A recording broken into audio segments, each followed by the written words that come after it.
মৰমৰ ছাত্ৰ-ছাত্ৰীসকল আজি আলোচনা কৰিম ক্লাছ 7 ৰ অনুশীলনী 5 ৰ চিৰ 6 নম্বৰ প্ৰশ্নৰ পৰা ইয়াৰ আগৰ ভিডিঅ'ত 1 ৰ পৰা 5 লৈ আলোচনা কৰিছো 6 নম্বৰ প্ৰশ্নত আছে এজন মানুহে এটা অৱস্থানৰ পূব দিশত 10 মিটাৰ দূৰত্ব গৈ উত্তৰমুৱাকৈ ঘূৰি 24 মিটাৰ দূৰত্ব গল আৰম্ভণি আৰু শেষ অৱস্থানৰ মাজৰ দূৰত্ব তাৰ মানে এজন মানুহে এৰ পৰা আৰম্ভ কৰিছে এনেকৈ যায় আকৌ 10 মিটাৰ যোৱাৰ পিছত আকৌ উত্তৰ ফালে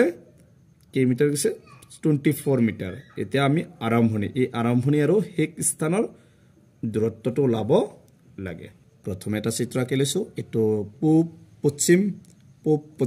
উত্তৰ দক্ষিণ গতিকে প্ৰথমটো আছিল 10 মিটাৰ আৰম্ভণিৰ পৰা 10 মিটাৰ মানে ইয়াৰ পৰা বিচিৰ পৰা পূব দিশে ইফালে পূব ফালে গৈছে 10 মিটাৰ যায় আকৌ উত্তৰ ফালে এনেকে যায় উত্তৰ ফালে আকৌ 24 মিটাৰ লৈ গৈছে 24 মিটাৰ এই বিটো হ'ব এতিয়া আমি আৰম্ভণিৰ পৰা এই শেষ স্থানৰ দূৰত্বটো ওলাব লাগে তাৰ মানে AC 72 মাপ ওলাব লাগে প্ৰথমে লিখি লৈছো BC মানে কোনটো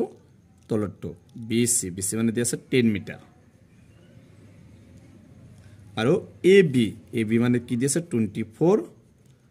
মিটাৰ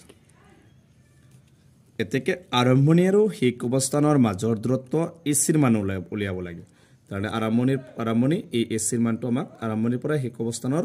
AC ৰ মাপটো ওলাব লাগে তাৰপিছত লিখোতে পাইথাগোৰাছৰ উপপাদ্য মতে পাইথাগোৰাছৰ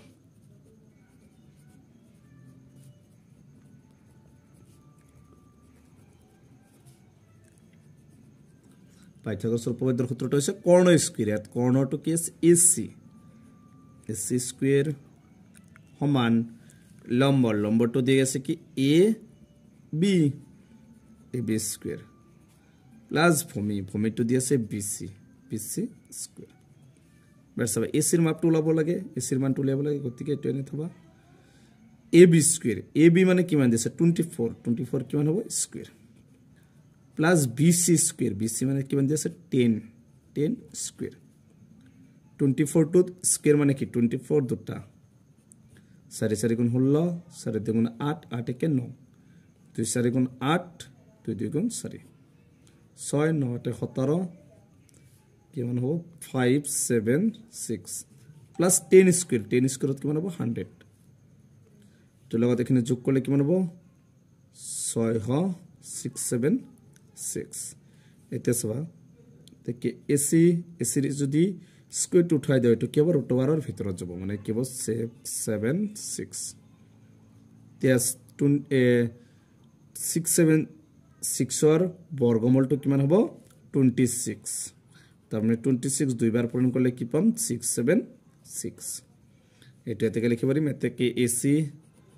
AC সমান 26 মিটার আমাক প্রথমে ওলাব দিছিল যে আৰম্ভণি আৰু শেষ অৱস্থানৰ মাজৰ দূৰত্ব AC ৰ মান উলিয়াব লাগে এতেকে AC ৰ মানটো উলাইছো আমি কিমান 26 মিটাৰ এটো হৈছে 6 নম্বৰটোৰ आंसर ইয়াৰ পিছত 7 নম্বৰ প্ৰশ্নটোত কৈছে কাখৰ চিত্ৰত XYZ এটা সমকোণী ত্ৰিভুজ এটো চিত্ৰ দিয়া আছে ইয়াত চিত্ৰটোত AXYZ টো সমকোণী ত্ৰিভুজ বুলি কৈছে আৰু Y কোণটো কিমান বুলি কৈছে 90 ডিগ্ৰী যদি XY = YZ যদি XY YZ টো সমান বুলি দি আছে আৰু XZ স্কয়াৰ মানটো দি আছে 32 সেন্টিমিটাৰ স্কয়াৰ তেন্তে XY এৰ মাপ ওলোৱা তেন্তে আমাক XY এর মাপটো ওলাব দিছে তুমি দিয়া আছে এখানে লিখি লৈছো XYZ সমকোণী ত্ৰিভুজ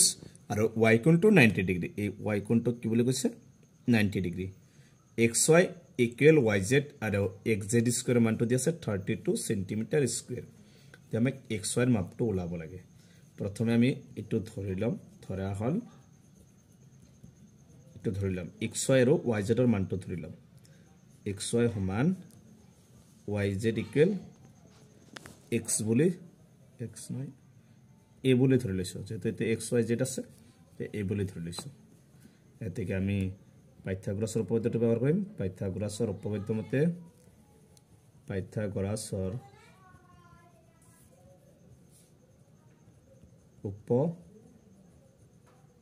উপপাদ্য মতে কৰ্ণ স্কয়াৰ ইয়াত কৰ্ণটো কি আছে XZ স্কয়াৰ সমান লম্বটো কি আছে xy স্কয়ার প্লাস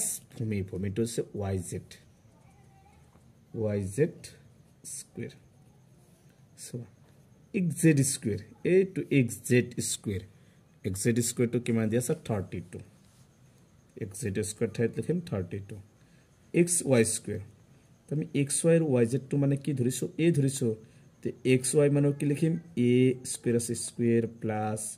yz মানে কি ধৰিছো a এটো তো a স্কয়াৰ লিখিম 32 সমান a স্কয়াৰ কেটা আছে দুটা টুৱাইস a স্কয়াৰ এবাৰ 32 to ৰাখিম ইফালে এই a স্কয়াৰৰ দুইটাতে পূৰণ হৈ আছে সমান চিনৰ বাওফালে লৈলে কি হ'ব হৰণ ইফালে কি থাকিল a স্কয়ার বা 32 দি 32 কে বাজব 16 বার 16 ইকুয়াল a স্কয়ার বা এটো বর্গমূল √বার ব্যবহার নকৰা কেনেকৈ পাৰিম 16 to 4 to স্কয়াৰ কৰিলে কিমান হ'ব 16 প্লাস a স্কয়াৰ এবাৰ দুটাৰ স্কয়ার টো উঠাই দিম ইফালে হ'ব 4 ইফালে a এতিকে আমি 8 মানটো কিমান পাইছো 4 গতিকে আমাক xy টো ওলাব দিছিল তে আমি xy মানে কি ধৰিছিলো a এতিকে লিখিব পাৰিম xy ইকুয়াল